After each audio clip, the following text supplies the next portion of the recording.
Well, how did Nebraska, whether that's, I'm sure we haven't heard from the players really, unless they went on social media and dropped a line or two, but coaches, administrators versus fans think about USC and UCLA joining? Well, I'm gonna. I don't. Public comments and stuff like that. I try not to get too much involved in. I can just kind of tell you how I feel about it. I mean, I'll start with that, but I think overall in favor of. I think everybody is in favor of it. Okay, because what's going on right now is that you're seeing right now the development of two super conferences.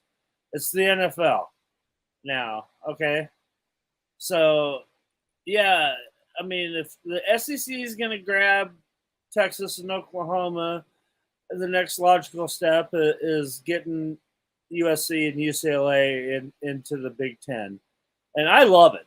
Seriously, I really do.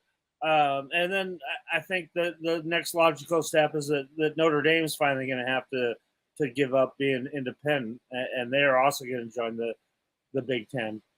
And then the SEC is not done. We know that for sure right now. So I mean, you got two mega conferences right now squaring off against each other, and they're making the best possible moves. And USC, UCLA are definitely two very revered universities that fit that Big Ten mold, academically and athletically.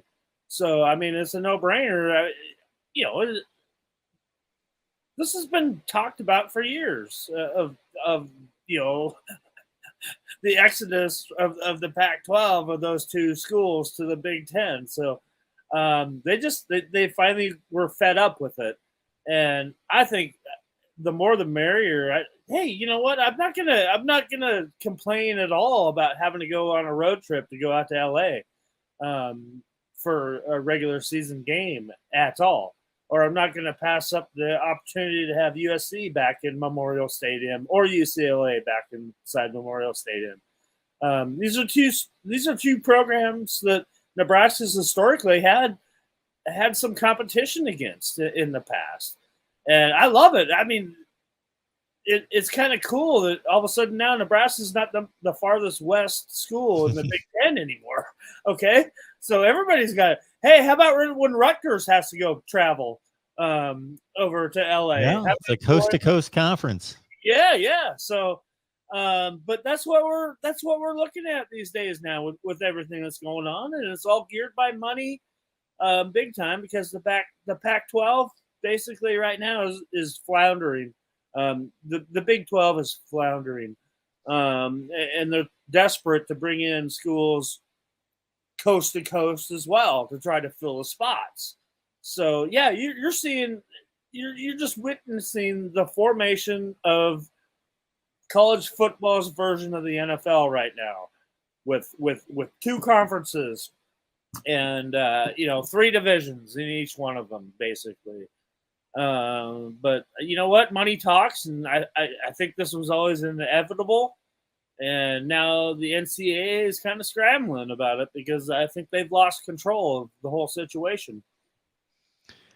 I got to say, I'm kind of amused by some of the comments in the chat about Stanford. So people certainly they have amnesia or something, because I know Stanford's been lousy for 3 years, 3 football seasons. You go anytime before that, Stanford. People are talking about Stanford like they're talking about Kansas or somebody. Stanford has competed for national championships in the last 10 or 12 years. They won multiple Rose Bowls. They won the like 10 best records in college football in the last 10 or 12 years. So Stanford can win in football. It's only been 4 or 5 years since they have. When they played for a national championship? I'm not saying they played in the national championship game, but they have been in competition for national champion. They've posted 12-1, 13-1 seasons and finished in the top 5 in the country multiple times. Or are we talking volleyball? We're talking. They've been like, people in the chat aren't going to like this, but if you compare Stanford and Nebraska over the last 10 years, it's not even close. Well, You know what? Stanford's been a ton better. Well, yeah, I understand that. Nobody's denying that. But why don't you go back in college football history? Well, no, I'm not going back in history. I'm talking about right now, and people are talking about Stanford like they're no good. And I understand they're no good right this second. They went 3-9 last year, but so did Nebraska, went 3-9. Why is this And I don't know why this is even a topic. well, because Stanford could get scarfed up by the Big Ten. They're in consideration for the Big Ten. No. Big Ten Ooh, doesn't. I don't know. I think Stanford would be Right. a phenomenal get for the Big Ten. We're going to talk about how many teams are adding because they want Notre Dame way before they want Stanford. Well, absolutely. Notre Dame is by far the prize out there. It's not even close. But if I'm the Big Ten, after that, then okay.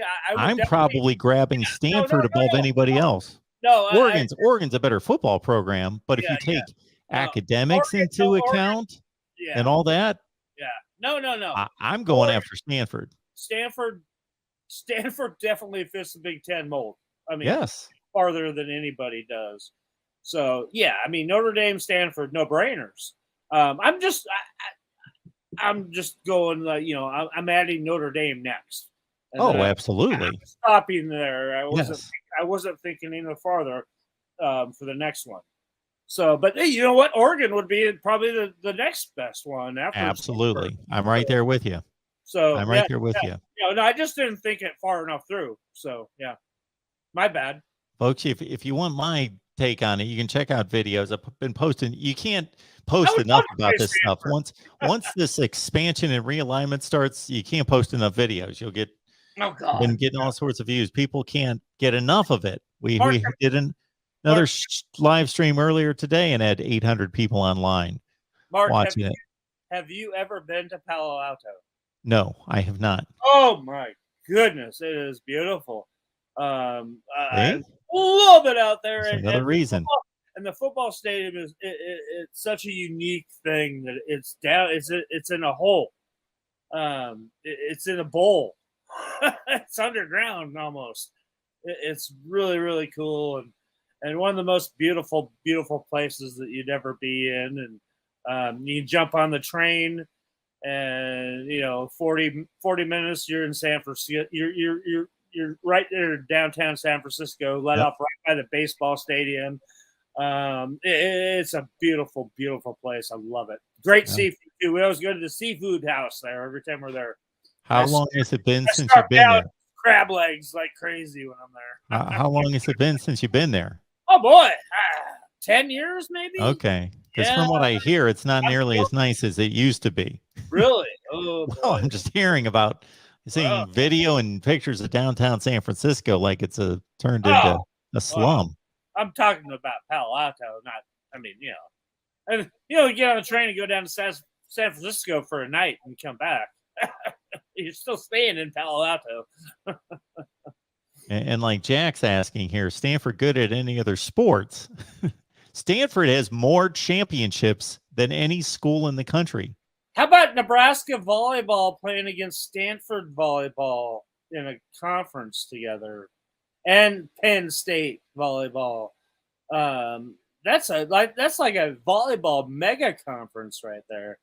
And if you're adding Stanford and UCLA in baseball, you know what? That all of a sudden makes the Big Ten baseball a heck of a lot tougher of a conference too. And you can't leave out basketball. All three of those Pac-12 schools we're talking about all have really good basketball programs too. So yeah,